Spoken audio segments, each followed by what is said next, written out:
there the human race and then all the animal races below it? I don't think so.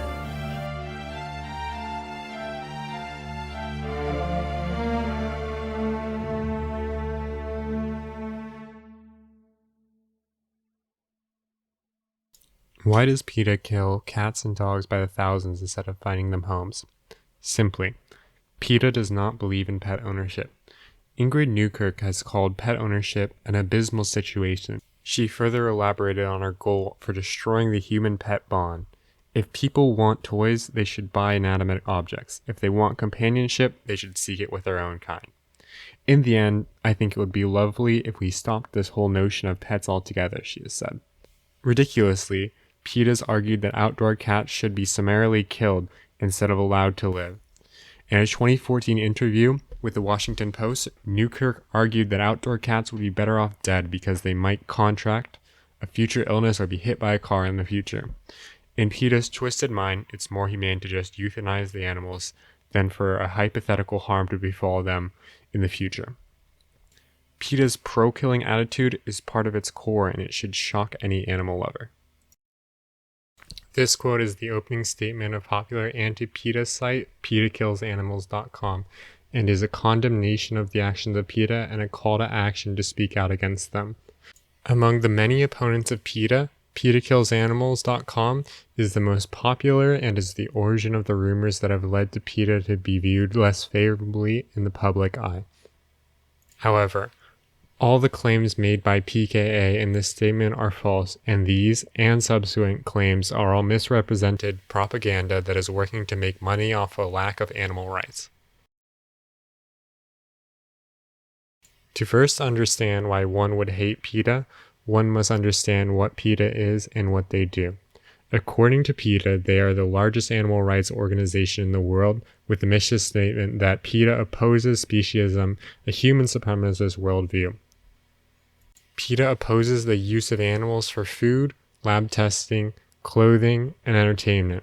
Their radical stance on the rights of animals, coupled with their aggressive marketing tactics, have caused massive amounts of uncomfortability within the public eye. However, PETA's true infamy would come with the claims that they were animal-hating hypocrites. PETA is accused of killing most of the animals, totaling around 40,000 that they take into their only shelter located in Virginia since its opening in 1998.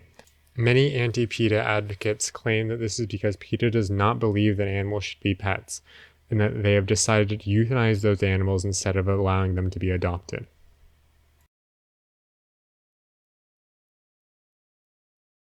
PETAkillsanimals.com is the most notable perpetuator of the rumors that PETA is some collection of animal serial killers disguised as a rights movement.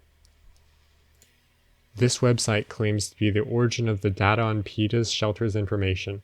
Under Virginia's sunshine laws with the Department of Agriculture and Consumer Services, PETAkillsanimals.com was able to gather the records of PETA's shelters populations and their euthanization rates.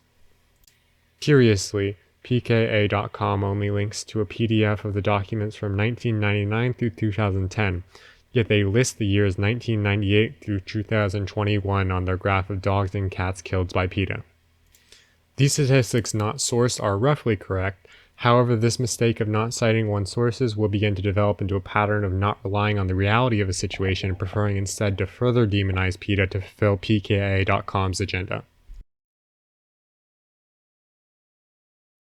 The first use of misinformation needs the reader to read as deep as 2 sentences. PKA.com writes, "Simply, PETA does not believe in pet ownership. Ingrid Newkirk has called pet ownership an abysmal situation. She further elaborated on her goal for destroying the human-pet bond. If people want toys, they should buy inanimate objects. If they want companionship, they should seek it with their own kind." However, if one follows the sources provided by PKA.com and sees the full quote, there is a different story being told. PETA's president's claims that pet ownership is an abysmal situation is taken from a discussion on the semantics of how humans treat non-human animals. The first criticism of this piece of evidence is seen in that the quote is 2 words.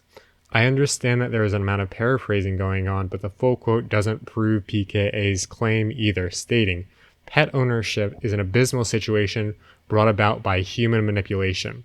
This lackluster evidence for PETA taking a stance against pet ownership is enough to raise some doubts on PKA's claims. Ingrid Newkirk has claimed that her opposition of pet ownership is in the language. She claims that I don't use the word pet. I think it's specious language. I prefer companion animal. For one thing, we would no longer allow breeding. Newkirk wishes for a label for pets that treats them with the respect that she believes they deserve. She has the interests of animals in mind when saying this, and is consistent with the moral philosophy that she and PETA have always had.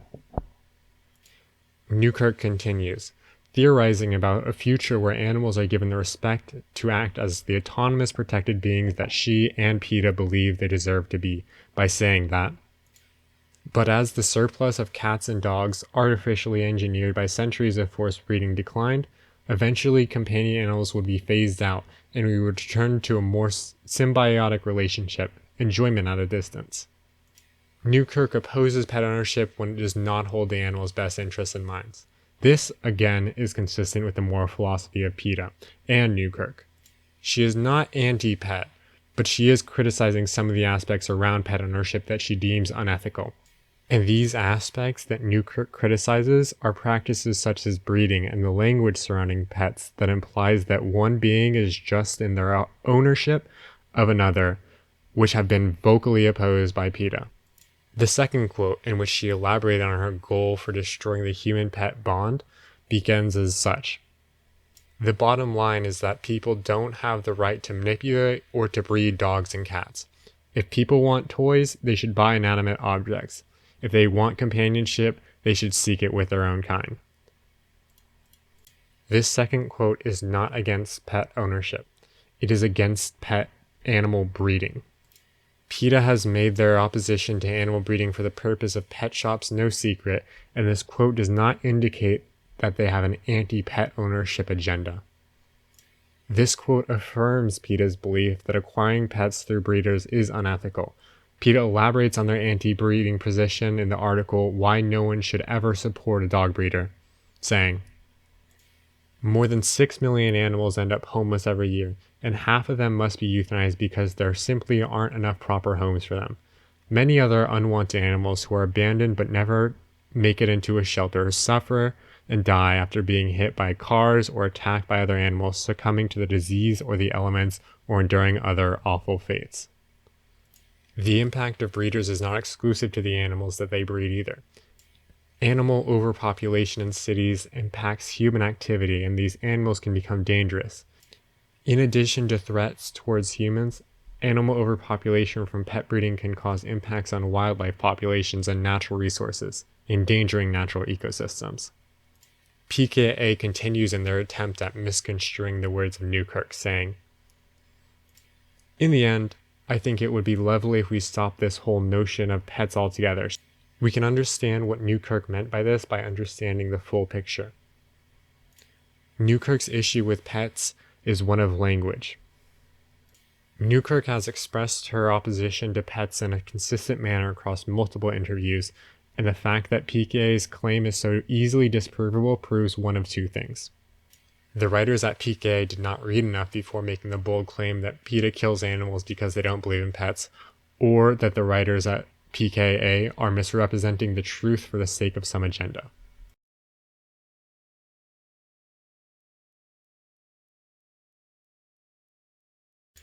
The organization misrepresented and information gathered on PKA.com is professionally assembled to push the agenda of the Center for Consumer Freedom.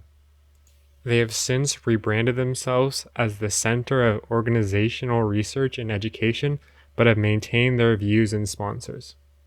The link between the parent organization and PKA.com can be seen in the site's contact page, in which they explain that PETA Kills Animals is a project of the Center for Consumer Freedom. On the same contact page, they explain what agenda they are pushing and for what purposes. They continue, saying, a nonprofit organization dedicated to protecting the full range of choices that American consumers currently enjoy. In addition to malicious animal rights activists, we stand up to the food police, environmental scaremongers, neo-prohibitionists, meddling bureaucrats, and other self-anointed saints who claim they know what's best for you.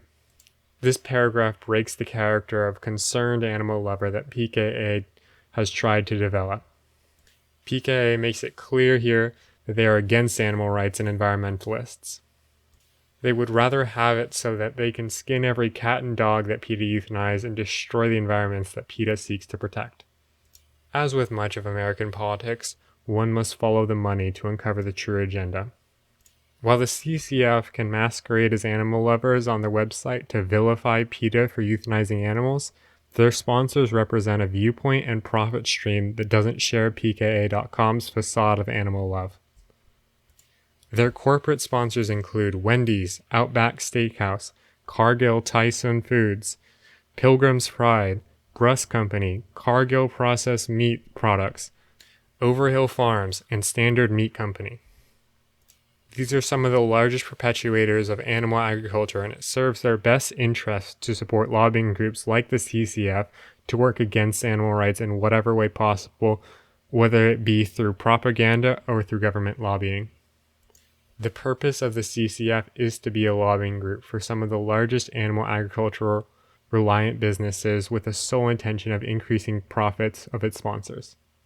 They do not have the best interests of animals at heart, and their venture into the discussion of animal rights has created propagandized, misinformed opinions that have infected the masses' opinions on the animal rights movement.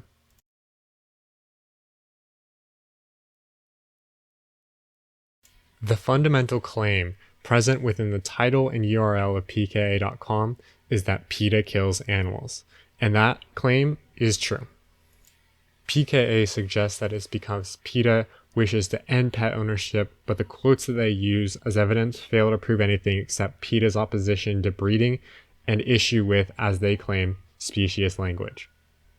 The real reason behind PETA's use of euthanasia is wildlife conservation.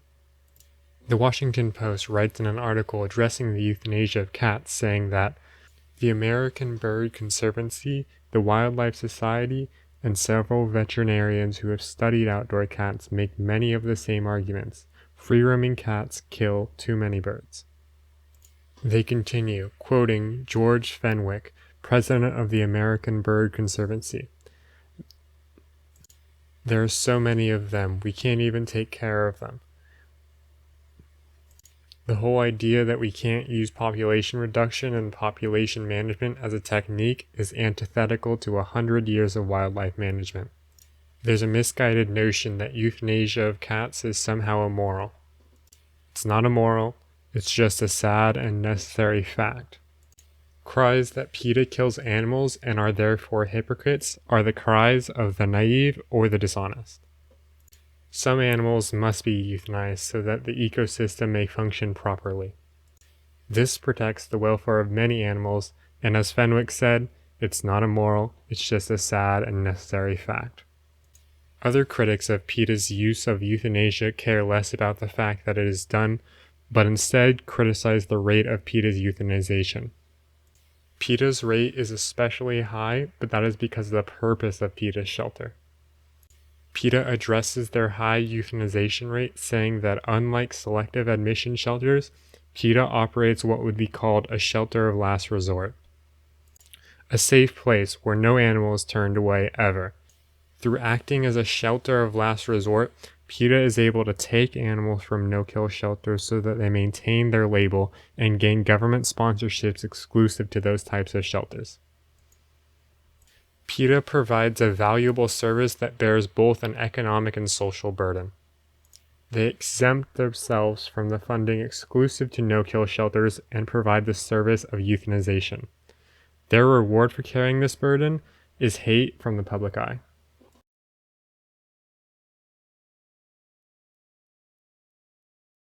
Over 70 billion land animals are killed yearly in the animal holocaust for meat. PETA has euthanized 40,000 animals in the last 2 decades for the purpose of wildlife conservation and the safety of both non-human and human animals. 1 year of the animal holocaust has been responsible for 3 decades of death caused by PETA, multiplied by a factor of 1,750,000. There is a more pressing issue than PETA that one must address if one's interest is the welfare of animals. PKA.com wants to protect the worst offender while demonizing PETA. This example only accounts for the number of deaths caused by both parties. The reasoning of PKA.com sponsors is as trivial as sensory pleasure and profit, while the reasoning of PETA is for wildlife conservation and mercy.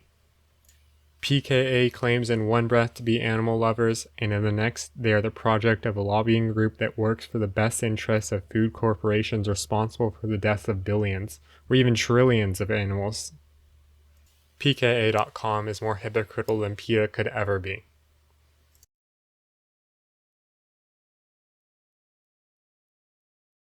PETAKillsAnimals.com and the CCF's lies and propaganda for profit would not be this effective in an apathetic vacuum. They would not have the same effect on the public's opinions if the meat-eating majority was not already looking for a reason to hate PETA to justify their moral failings. All animal lovers need to confront their own biases and moral failings instead of looking to find hypocrisies in those criticizing them to comfort themselves. Corporate propaganda has never and will never be interested in doing what is moral. Corporate propaganda only seeks profit. Don't fall for it.